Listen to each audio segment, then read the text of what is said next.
अस्सलाम वालेकुम viewers. Operating system के आज के लेक्चर में हम डिस्कस करने जा रहे हैं मल्टी लेवल फीडबैक क्यू। यहाँ पे देखें काफ़ी सारे एल्गोरिदम्स हैं और लास्ट टाइम हमने जो एल्गोरिदम डिस्कस किया है वो है मल्टी लेवल क्यू। इसमें हमने कुछ प्रॉब्लम्स देखे थे। प्रॉब्लम क्या थे?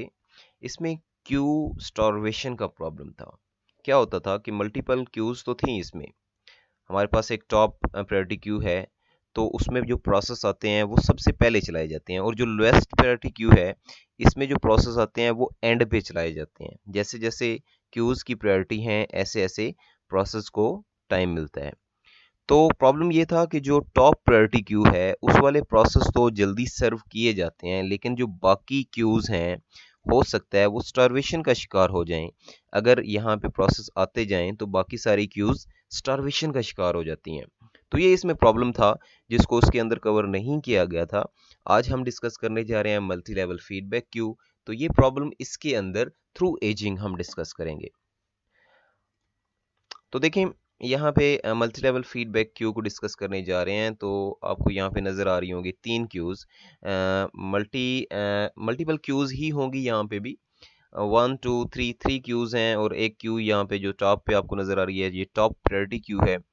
और उसके बाद ये थोड़ी सी उससे कम प्रायोरिटी पे आती है, और जो नीचे है ये सबसे लोएस्ट प्रायोरिटी पे आती है। तो यहाँ पे होगा क्या, जितने भी हमारे पास प्रोसेस हैं जो जॉब क्यू के अंदर हैं, वहाँ से सारे प्रोसेस आएंगे टॉप प्रायोरिटी क्यू में। यहाँ पे आपको नज़र आ रहा होगा कि यहाँ पे 4 प्रोसेस मैंने शो करवाए हैं, P1 P2 P3 and P4, और साथ में इनके बर्स्ट टाइम दिए गए हैं। यहाँ पे देखें 2 बर्स्ट टाइम दिया गया है P1 के लिए, P2 के लिए 6 बर्स्ट टाइम है, P3 के लिए 8 बर्स्ट टाइम है, और P4 के लिए 2 बर्स्ट टाइम है। और साथ में आप देख सकते हैं कि यहाँ पे इस क्यू जो फर्स्ट टॉप प्रायोरिटी क्यू है इसके लिए राउंड रॉबिन एल्गोरिदम काम कर रहा है, और टाइम क्वांटम जो है वो 2 का रखा गया है। सेकंड हमारे पास जो क्यू है उसमें राउंड रॉबिन ही काम कर रहा है, लेकिन टाइम क्वांटम जो है वो 4 का रखा गया है। और उससे नीचे अगर देखें तो यहाँ पे जो क्यू है इसमें first come first serve algorithm काम कर रहा है। तो देखें, जितने भी प्रोसेस हैं वो इन कहाँ पे होने हैं, सिर्फ इस क्यू में। फर्स्ट जो क्यू है इसके अंदर सारे प्रोसेस आने हैं, बाकी क्यू में डायरेक्ट प्रोसेस इन नहीं होने। लेकिन होगा क्या, यहाँ पे जो बर्स्ट दिए गए हैं एक राउंड चलाएगा। ये जो फर्स्ट क्यू है इसमें एक राउंड चलेगा। जैसे यहाँ पे 2 टाइम क्वांटम है, तो फर्स्ट टाइम ऐसा होगा कि यहाँ पे P1 को टाइम मिलेगा 2 का, और इसका बाकी बर्स्ट रह गया है 0। यहाँ पे P2 जो है इसको 6 में से बर्स्ट मिलेगा 2 का, और फिर बाकी हमारे पास रह जाएंगे 4।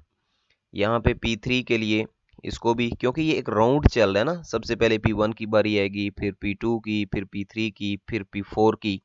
ये राउंड रॉबिन एल्गोरिदम आप जानते हैं कि हर एक प्रोसेस को एक खास टाइम क्वांटम जो यहाँ पे गिवन है वो दिया जाएगा। तो यहाँ पे इसको 2 का मिला तो ये तो ख़त्म हो गया। इसको 2 का टाइम क्वांटम मिला तो 6 में से 4 रह गए।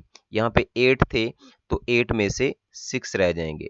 और यहाँ पे इसका भी टाइम क्वांटम बर्स्ट टाइम 2 है, तो टाइम क्वांटम 2 के अगेंस्ट ये पूरा हो जाता है, और यहाँ पे इसको भी एंड कर देंगे। अब देखें, जो फर्स्ट राउंड था उसमें कौन कौन से प्रोसेस कंप्लीट हो गए हैं। एक तो ये कंप्लीट हो गया, राइट, एक ये कंप्लीट हो गया। बाकी जो सेकंड राउंड में आते हैं, यहाँ पे एक P3 है एक P2 है, इनको अब सेकंड राउंड मिलना चाहिए, लेकिन इनको सेकंड राउंड इधर नहीं मिलेगा। ये वाले प्रोसेस जो फर्स्ट राउंड में कंप्लीट नहीं हुए इनको शिफ्ट कर दिया जाएगा नेक्स्ट रेडी क्यू के अंदर। तो यहाँ पे हमारे पास सबसे पहले कौन सा प्रोसेस आएगा, P2।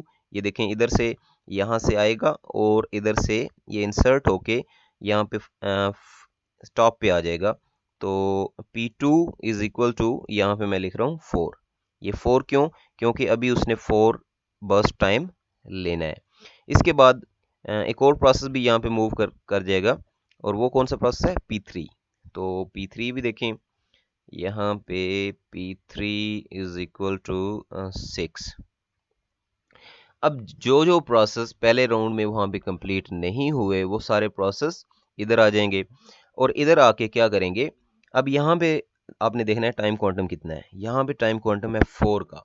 अब इसमें से हर एक को एक राउंड मिलेगा। ये देखें, इसको अगर एक राउंड मिला 4 का, तो ये 4 कंप्लीट होके इसका बर्स्ट टाइम रह जाएगा 0। यहाँ पे जो हमारे पास है P3, इसको जब इसका टाइम क्वांटम मिलेगा, तो टाइम क्वांटम कितना है 4, तो 6 में से 4 निकालें तो बाकी बच जाता है 2। अब यहाँ पे जो प्रोसेस थे इस क्यू के अंदर, इसमें देखें कौन कौन से प्रोसेस कंप्लीट हो गए हैं। ये वाला प्रोसेस कंप्लीट हो गया है, इसको फर्दर नहीं चलाना। ये वाला प्रोसेस जो है ये कंप्लीट नहीं हुआ, तो अब इसको यहाँ पे सेकंड राउंड नहीं मिलेगा, बल्कि इसको शिफ्ट कर दिया जाएगा नेक्स्ट क्यू के अंदर। और प्रायोरिटी आप देख रहे हैं कि हाईएस्ट प्रायोरिटी से ये लोएस्ट प्रायोरिटी की तरफ मूव कर रहे हैं। यहाँ से एक बात आपको समझ आ रही होगी कि जिसका बर्स्ट टाइम जितना ज़्यादा होगा वो इतना लोएस्ट प्रायोरिटी वाली क्यू के अंदर चला जाएगा। तो यहाँ पे देखें इसमें से कौन सा प्रोसेस, डेफिनेटली P3 जो है वो शिफ्ट होगा। तो यहाँ पे मैं P3 को शिफ्ट करता हूँ और अब इसका बर्स्ट कितना रह गया 2। तो ये अब फर्स्ट कम फर्स्ट सर्व, यहाँ पे मतलब जो जो प्रोसेस आए होंगे, सबसे पहले जो प्रोसेस आया होगा वो उसके अकॉर्डिंग इसको CPU के साथ एलोकेट कर देगा, और इस तरह से ये काम करेंगे। तो यहाँ पे एक बात क्लियर होती है कि मल्टी लेवल फीडबैक क्यू के अंदर सारे प्रोसेस जो हैं वो टॉप प्रायोरिटी क्यू के अंदर इंसर्ट होंगे, मतलब जॉब क्यू से निकल के कहाँ पे आएंगे, टॉप प्रायोरिटी क्यू में। और अगर उनका बर्स्ट टाइम इस टाइम क्वांटम से कम है या उसके इक्वल है, तो वो पहले ही राउंड में कंप्लीट हो जाएंगे। लेकिन अगर उनका बर्स्ट टाइम इस टाइम क्वांटम से ज़्यादा है, तो फिर क्या होगा, वो उससे नेक्स्ट जो क्यू है उसके अंदर शिफ्ट हो जाएंगे। और जैसे ही वहां पे उनको टाइम क्वांटम मिलेगा, अगर उस टाइम क्वांटम में वो अपना बर्स्ट पूरा कर जाते हैं तो ठीक है, नहीं पूरा कर सकते तो बाकी जो उनका बर्स्ट टाइम रहता है वो उससे भी नीचे वाली क्यू में चला जाएगा।